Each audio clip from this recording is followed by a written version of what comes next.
El Niño is one of the most important weather patterns on the planet, helping drive extreme weather around the world. Now, our globe, look at that, pretty impressive, eh? Shows the pattern of heat in the tropical Pacific Ocean. That is the engine room of El Niño. Now, at the end of last year, that's what we're showing here, it was still showing the impacts of El Niño's sister weather pattern, La Niña, which has a cooling effect. And you can see heat over there in the west, cooler temperatures over here in the east. Now, as we move into this year, look at that. The normal winds, the trade winds have weakened, on some occasions even reversed, allowing the warmer surface water to move eastwards across the Pacific. You can see it there building up off the coast of South America. Now, that is a classic sign of an impending El Niño. We can get a better idea of what's happening if we look below the surface.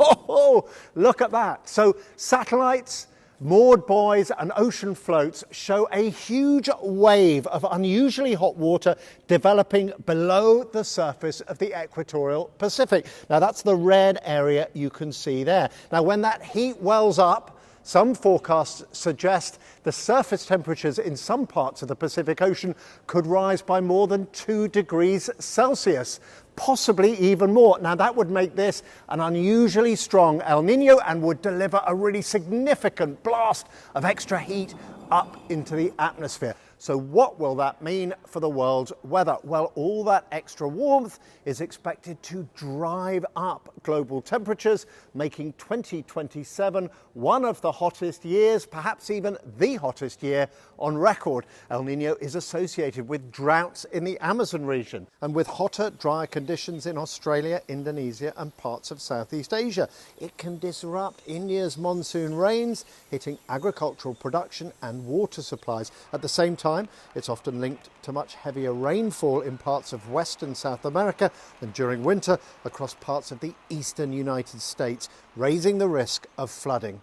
And what about the weather here in the UK? Well, we are thousands of miles away from the tropical Pacific and our weather depends on all kinds of other factors. But the Met Office says El Niño is associated with a milder start and colder end to our winters. And of course, we buy food from all over the world, so supplies and prices are affected by the weather elsewhere.